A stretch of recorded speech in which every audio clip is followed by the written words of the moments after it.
Okay, so now we have completed geolocation of laser footprint.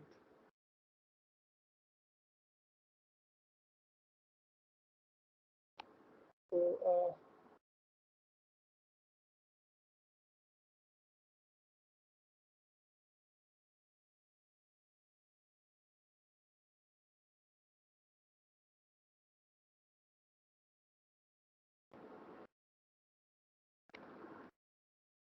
is there any doubt?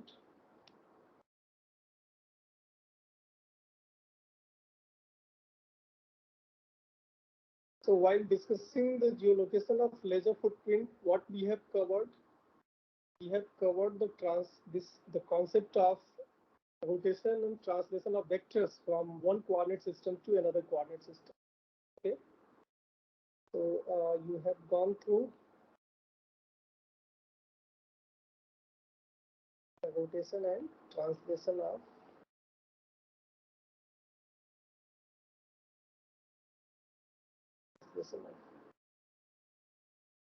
vector.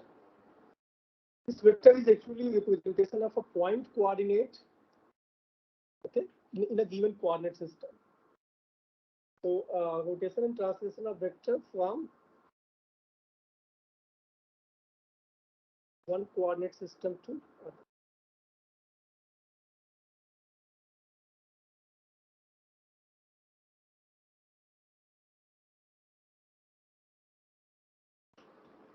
Then we have also discussed the concept of calibration.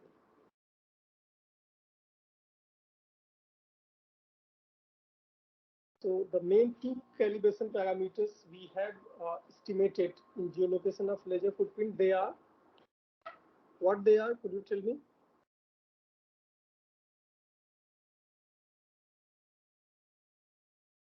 The first one is the angular biases between the axes of laser scanner coordinate system and IME body coordinate system. So what we call that?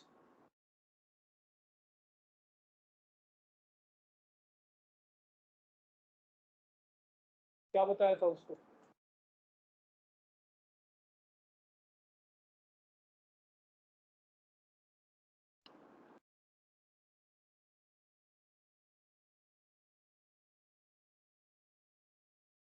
एक बार अपना note खोल के देखिए, आप लोग बताइए.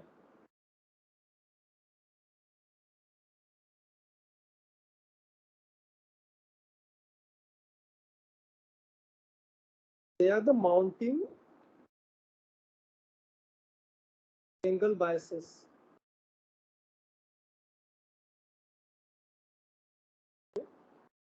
And the second parameter is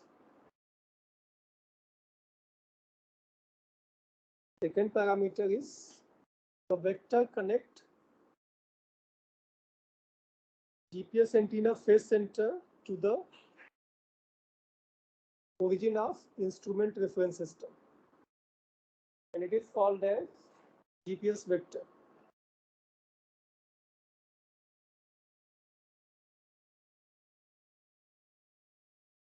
Okay.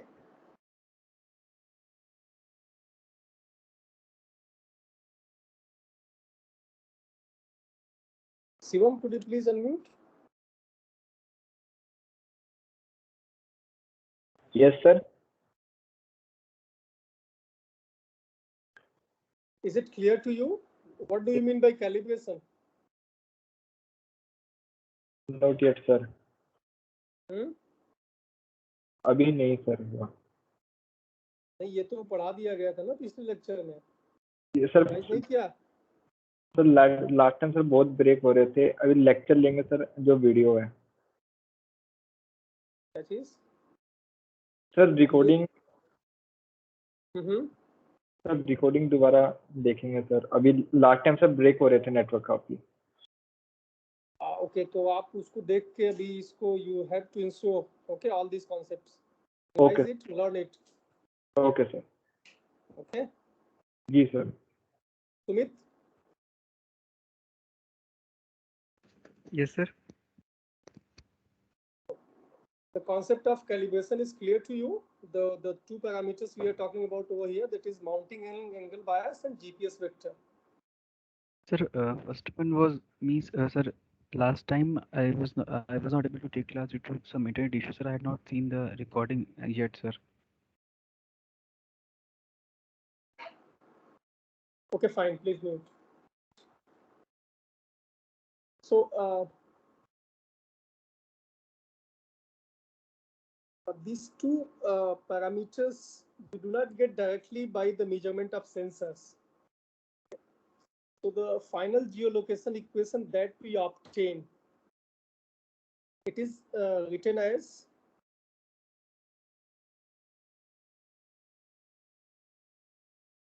see final the target point coordinate we are generating in GPS coordinate system.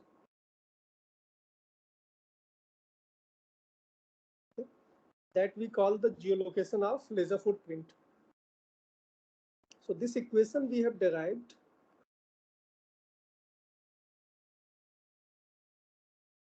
Then the next is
okay. So quickly I am summarizing how we have derived this equation. So x, y, z. This is the point coordinate in an instrument reference system. That is laser scanner coordinate system. Okay. Uh, this entire Rx alpha, this entire segment gives us the coordinate of a point in a laser scanner coordinate system. Okay. But if we talk only this one, sorry, this will be only Z component over here. Only range component we have over here.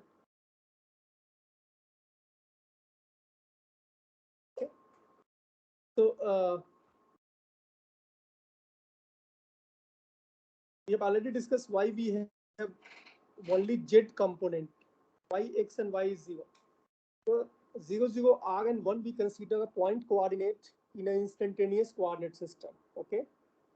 Once you rotate it about z-axis anti-clockwise, that is x-axis anti-clockwise by angle alpha. Okay. So in that case, we have discussed that, okay, by rotating this point, now the point is in instrument reference system.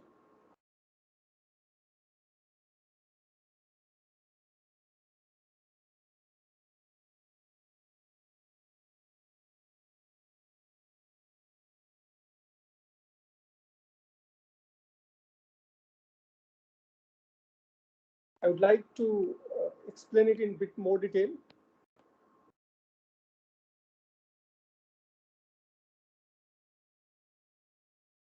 We have an aircraft on board laser scanner unit.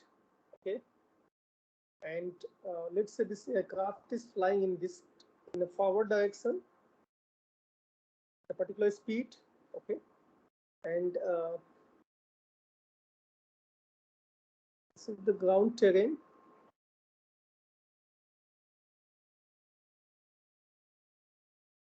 And in one swath,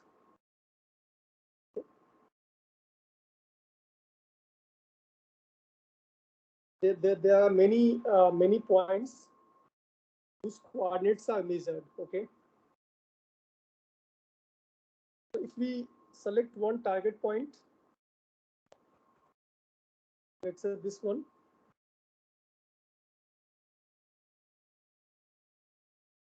so the definition we had corresponding to the laser scanner, that is the instrument reference system.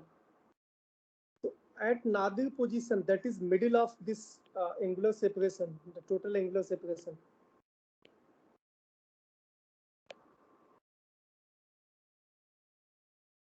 So the nadir direction gives the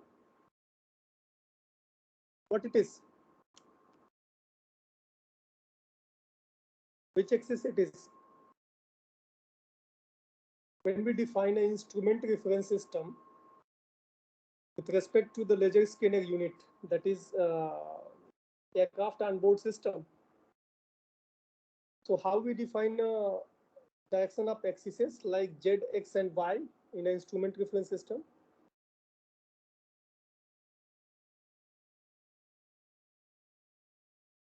Z-axis. Z-axis will be towards downward along the nadir direction. Fine. So how we define nadir direction? Let's say if you look from front, let's say this aircraft is moving, and if you see this plane, cross-sectional plane, and if you are looking from this way, okay, and if I draw over here, then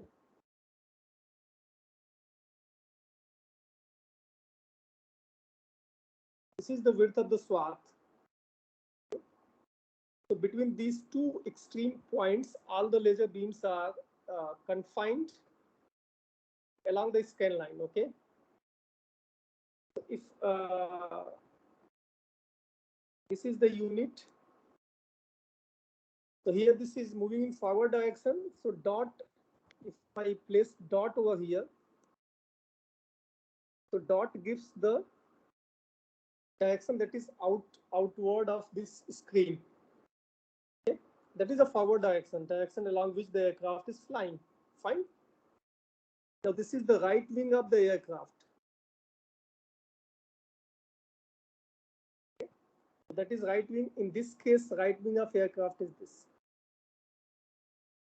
This is the forward direction. This is the nadir direction. So we are trying to analyze over here how we define the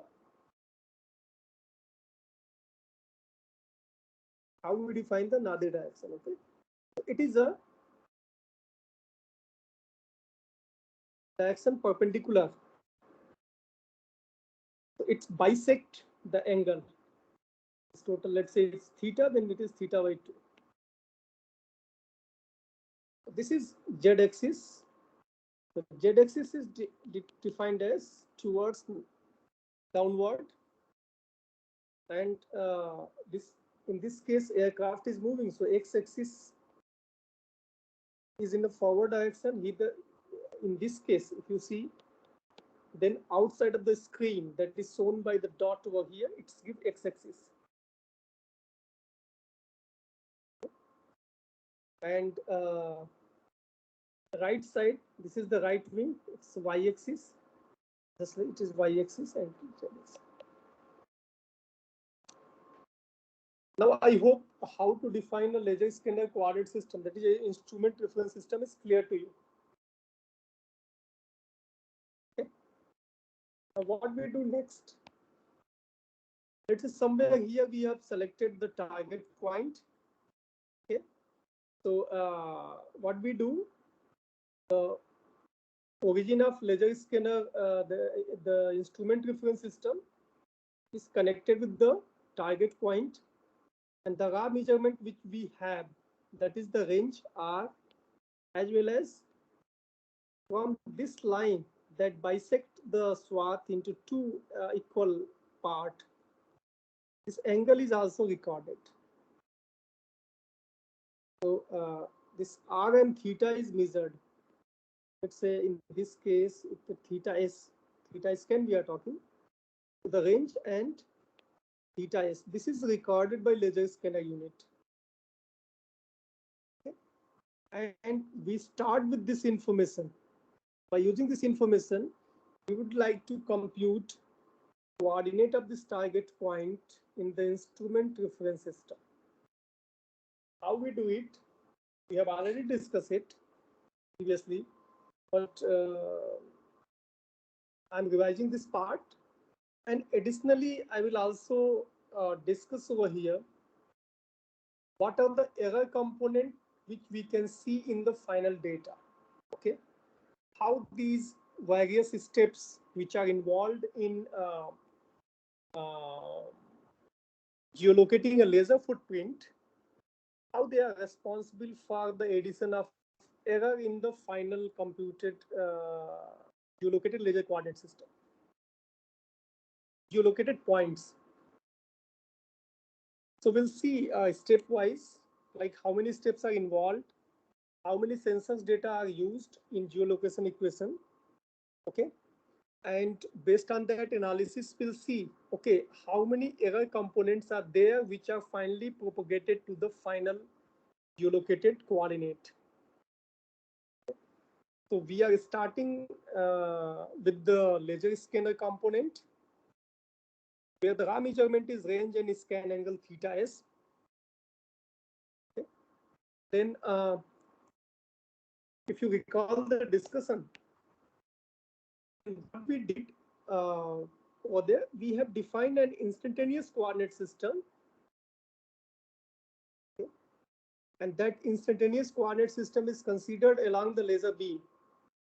It's a z-axis is considered over here. So similarly, what will happen?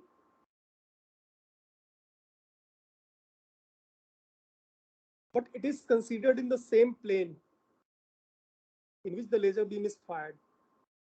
So there is no change in the x-axis of instantaneous coordinate system coincides with x-axis of instrument reference system. Okay. So now in this case, in the instantaneous coordinate system, how you can measure the coordinate of this point using these two measured variables. Can you tell me?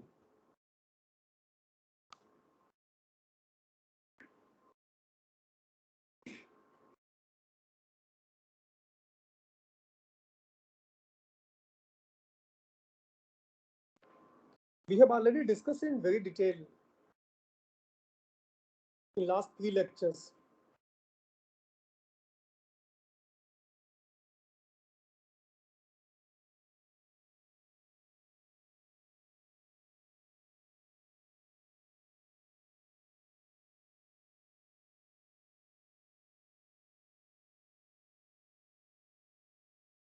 Vibham, could you please unmute?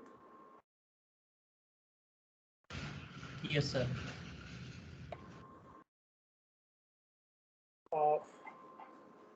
I hope the problem is clear to you. Yes, sir, it is.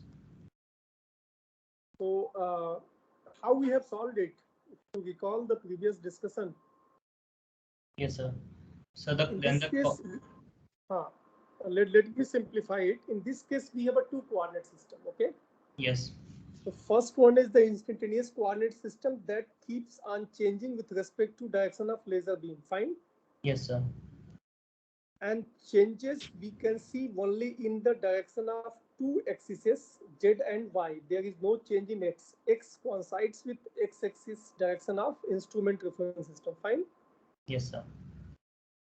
So why we introduce an instantaneous coordinate system over here? To make ease in calculating the coordinate of a point in terms of range. Yes. So what it will be?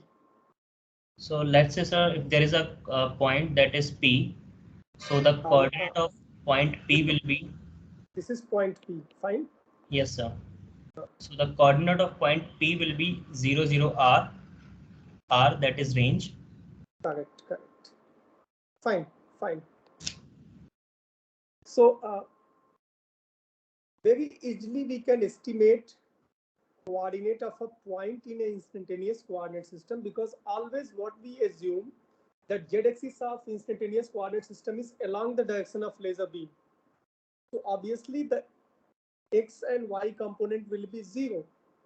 We have only z component. So z-axis is along the direction of laser beam. Fine.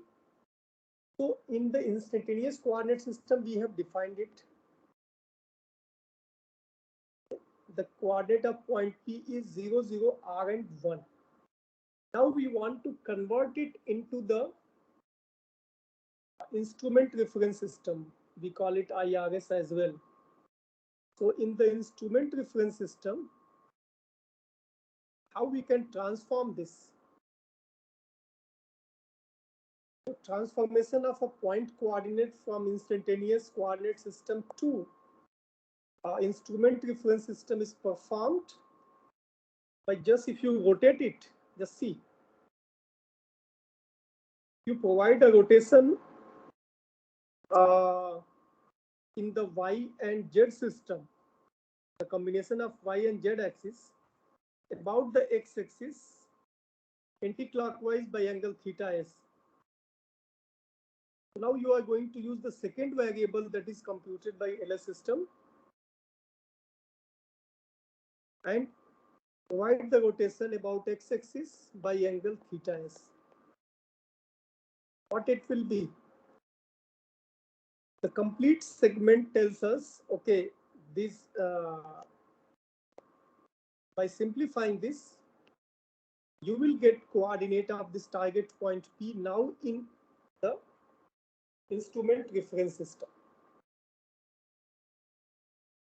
Now we need to see, is there a scope of error as well?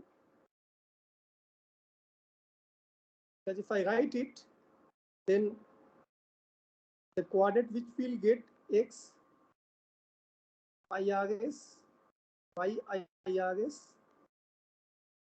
Z IRS, and 1. The concept of unities we have already discussed, why the redundant information we are keeping over here. So additional information to just simplify, for the simplification of right hand side unit into the multiplication form only. So Rx theta s. So the point coordinate is measured in the instrument reference system. Now we need to evaluate what are the reasons which could be responsible for error in X measurement, Y measurement, and Z measurement.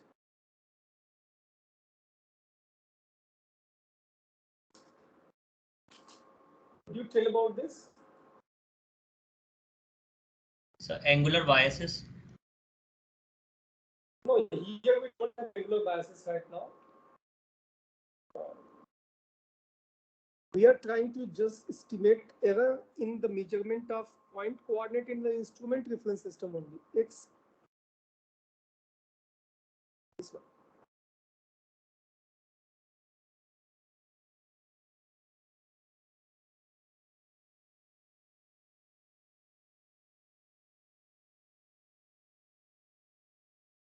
See, it depends on how accurately range is measured. Okay. How accurate this range is measured, how beta is measured. Okay. So we can summarize this. The point measurement in the instrument reference system, the accuracy depends on the accuracy measure, the range accuracy,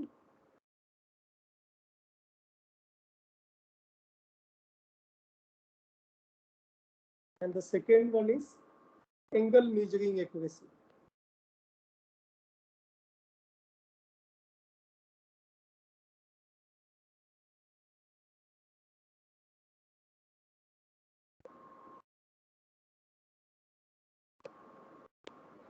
And if you see the specification sheet of any LiDAR instrument, there is mention about what is the range accuracy, what is the angle measuring accuracy. So the individual sensors accuracy profile as well as the calibration accuracy profile is given. Though calibration is not given in spec sheet, it is evaluated while the this pre-flight planning, when we actually take it into the field and perform the calibration through the software. But in the spec sheet, you will find out the final accuracy that we get in the geolocated coordinate, as well as the accuracy that we obtain by the individual sensors. So ultimately, see how accurately you do the measurement of range and this scan angle theta is. They are responsible for accuracy. The accuracy in X, IRS, Y, and Z is dependent on these two. Because if you simplify the right-hand side, the input parameter that we have is range and scan angle theta. Now there is a query. This range accuracy depends on how many parameters? If you see, along with the range measurement, range accuracy, we also try to analyze what is a beam divergence.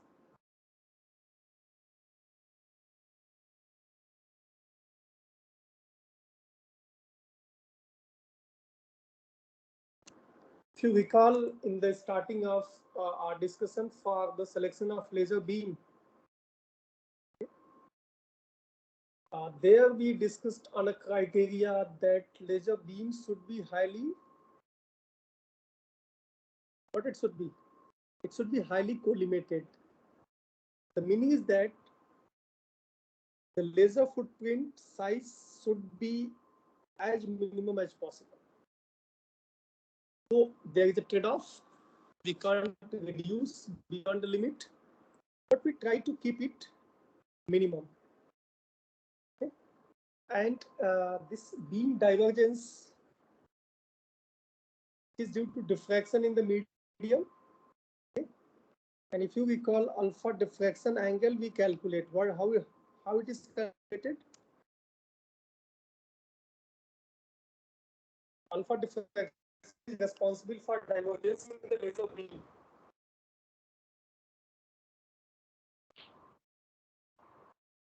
How alpha diffraction is calculated? It's 2.44. Lambda upon dt. बताओ. Lambda upon dt. Lambda upon dt. dt is the diameter of laser transmitter, and lambda is the wavelength at which we generate the laser beam. So this beam divergence is also given in the specification sheet. It is also responsible for measurement. It is also responsible for the accuracy analysis in X, Y, and Z.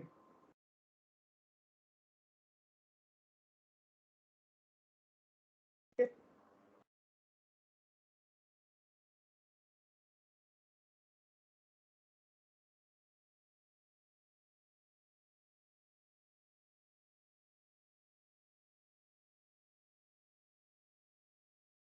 Fine.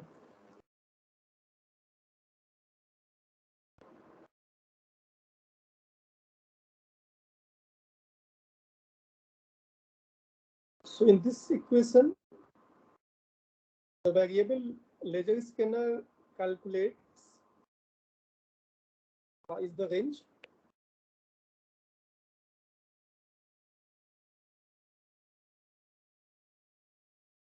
components affect the range accuracy?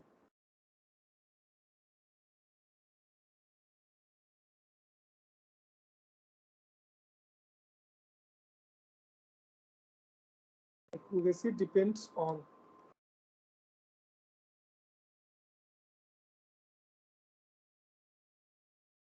the first factor is time measurement error.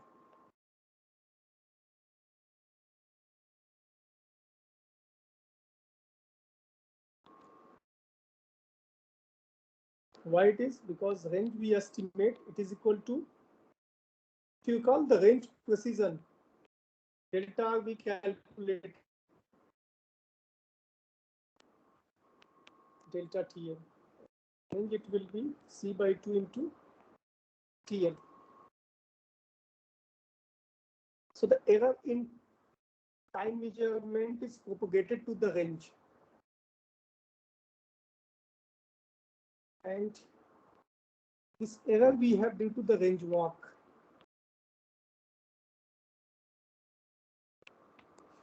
That we discussed earlier. And the second one is the atmospheric error.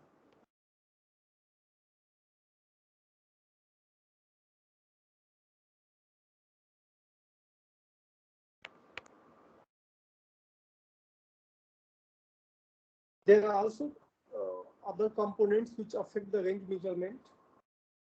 They are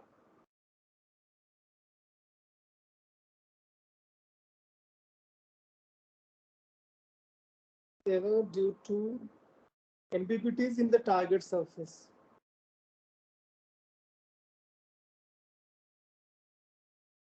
Ambiguities in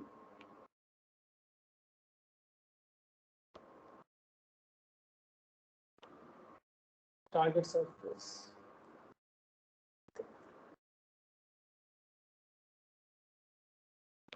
So target surface ambiguity could be in terms of reflectance, could be in terms of topology.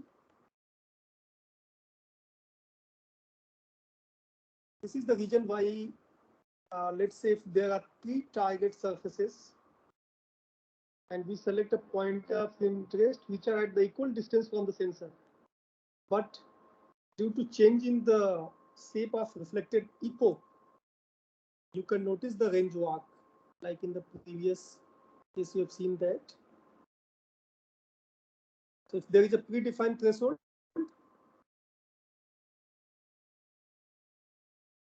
and this is the ideal, you can see that these are the range walk. Why this range walk occurs? Due to ambiguities.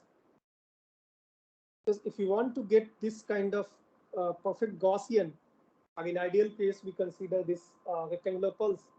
So rectangular pulse can't be generated by the electronic circuit.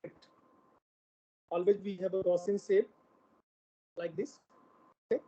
But due to the flattening in the return, you see that the time measurement is extended. Okay? And such kind of deformation in the return echo is due to the different reflectance of material, different topology. Okay, so we call it ambiguities in the target surface. This is also one of the region that introduces error in the range measurement.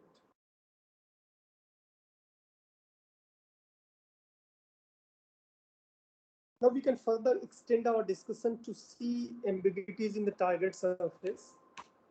So as I talk, like we can see the topology.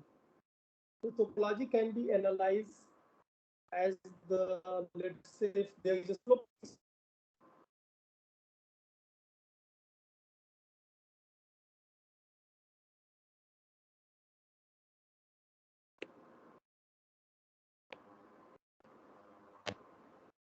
Let's say we have the laser source over here.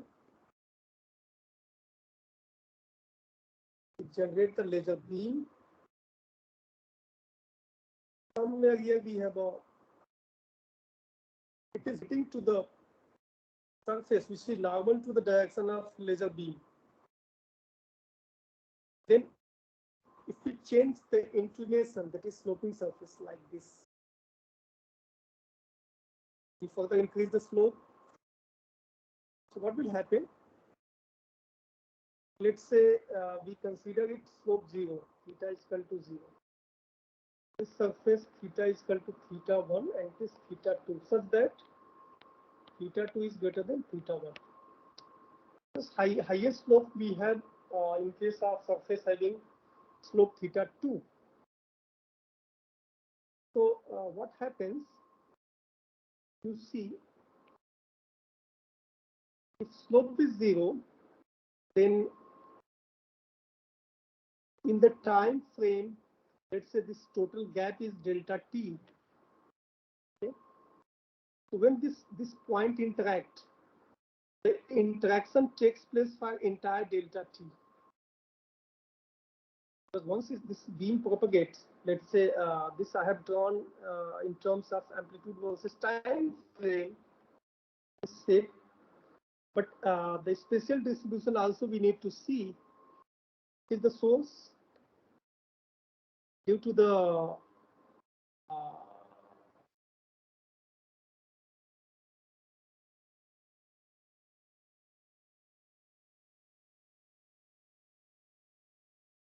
this is the confinement within which you can say, let's say this is 2 int. This is the laser beam travels. Somewhere here we have a target. But if you see along this length, along the surface, at all the points, the interaction is only within delta t because it is hitting perpendicular to the surface. What happens when we inclined it? When you inclined it at this junction, interaction is before the time. When this pulse reaches over here, it starts interacting at this point. But what happened at this point? This point interaction takes place when this pulse reaches further over here.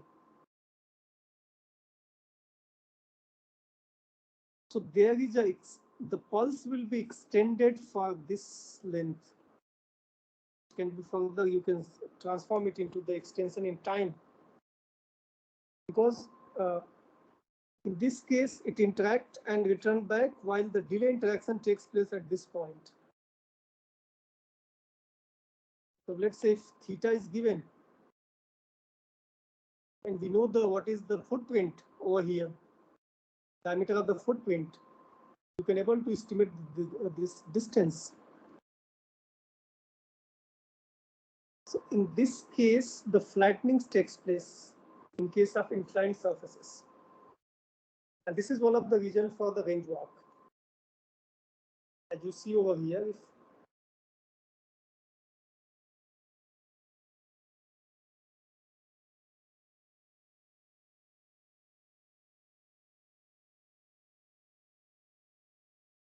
is there any query?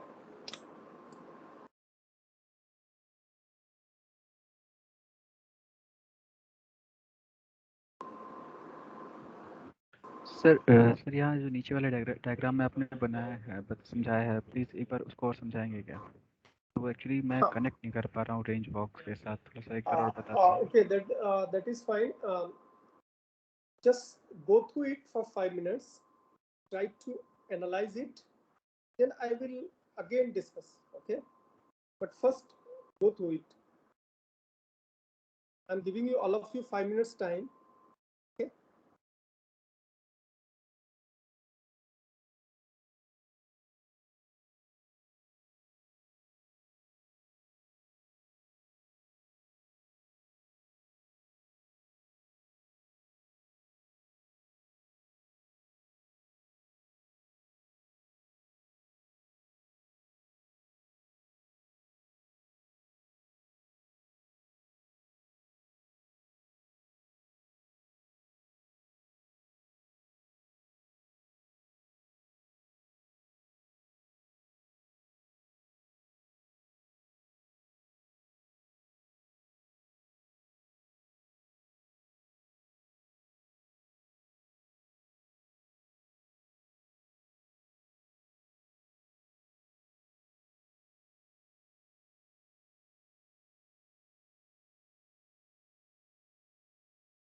Yeah, Sumit, now tell me, do we still need to discuss this? Yes sir, एक बार आप और बता देते जो नीचे वाला part था तो अच्छा अच्छा चलो रहता। ठीक है, मैं इसको ना रिपीट करता हूँ, ठीक है।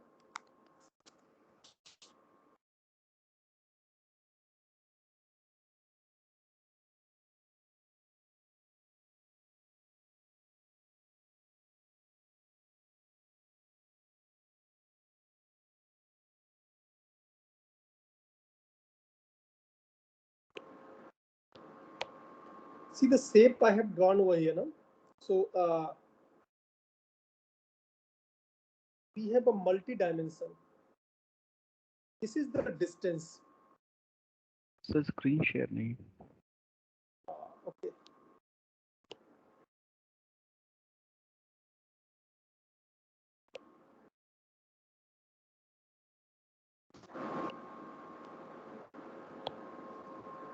So I hope now you can see. Yes sir. So the first, the dimension, it is a distance from this laser transmitter to target. Okay. So let's say we have a vertical surface over here, and it is perpendicular. Somewhere here we have a target point, and if you connect the laser optics, okay, to this target point, this is perpendicular, that we assume over here. So the surface is perpendicular to the direction of laser beam. This is the first case. But as we have discussed that the laser footprint means the energy spreads around the target point. Let's somewhere we have target point. So in a circular extension around the target point, the energy spreads. Fine. So this you already know. So at each point, energy interaction takes place. What type of energy is interacting over here? So what type means we need to see the shape. In our analysis, we have already seen that the amplitude versus time variation of laser beam, specifically its laser pulse, is like this. Okay, so we have a maxima at somewhere in the middle over here.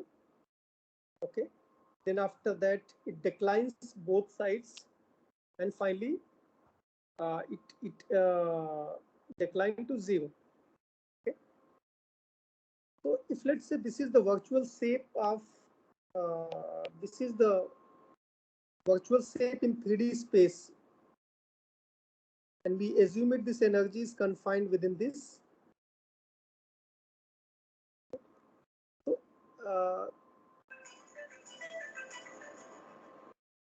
please wait 1 minute.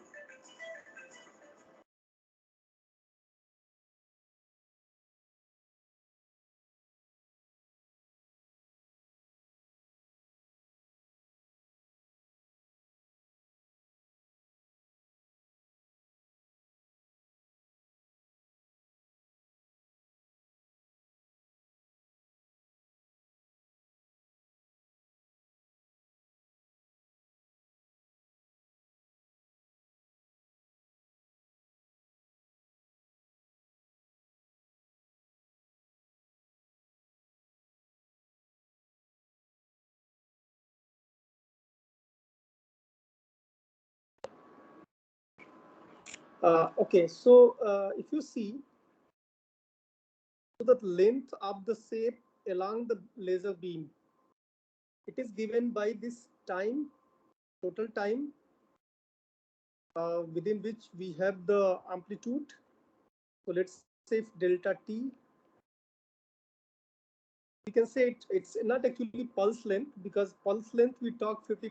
Okay, so we can say it's a complete time period within which we have the energy component.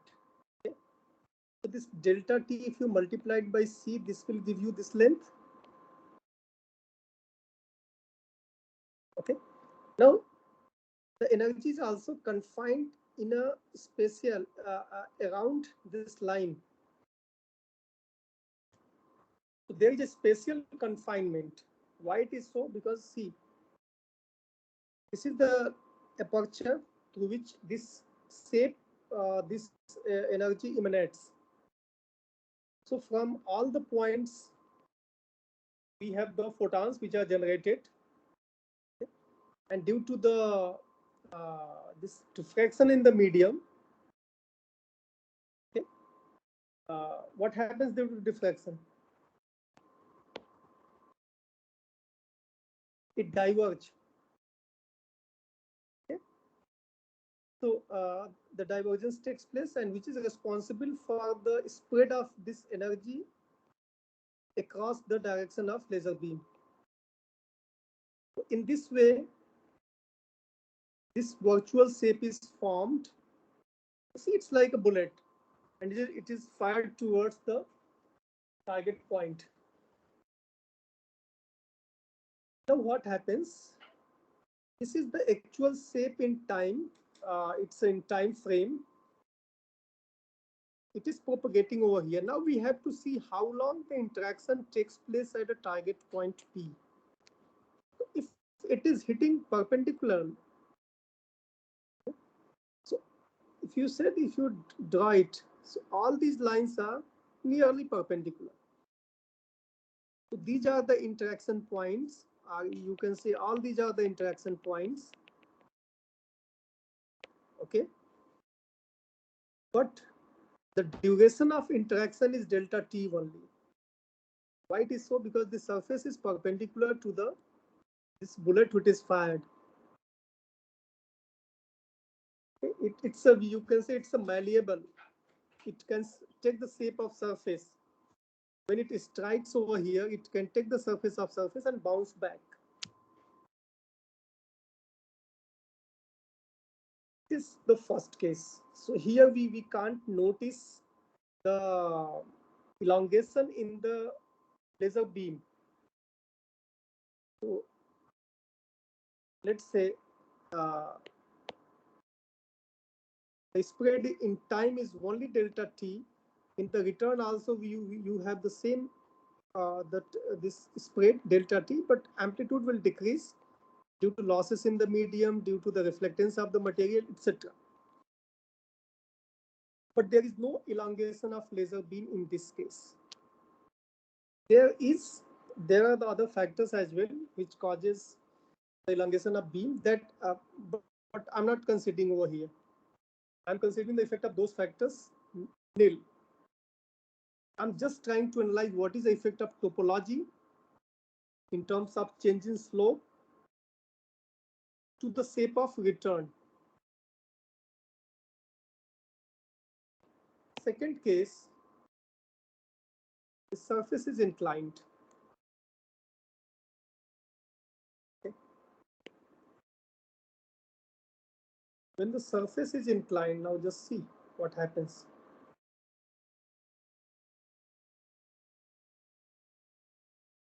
Now this is the laser footprint. Just see.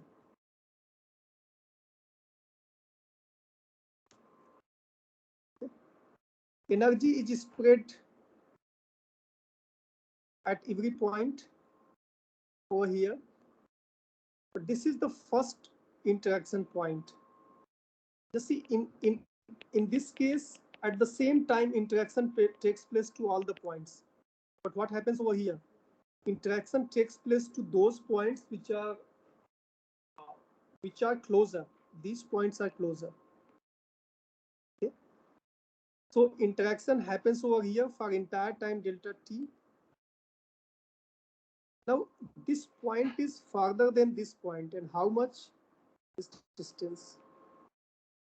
This pulse, this entire energy shape reaches to this point later than, let's say this is distance d, if it is, so d by c, later than this time it reaches over here. Okay, and again for entire time delta T interactions takes place, and the farthest point, closest point, we have this, and farthest point we have this end. Here interaction takes place after this time. Overall, what will happen? The shape will be elongated like this.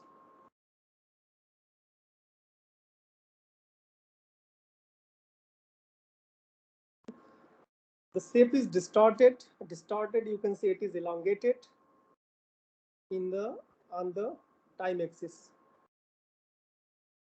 And why it happens? Due to change in, because at one particular time, at all the points, interaction doesn't take place. Interaction takes place at some certain points at the later time, while the points which are closer, the interactions are earlier.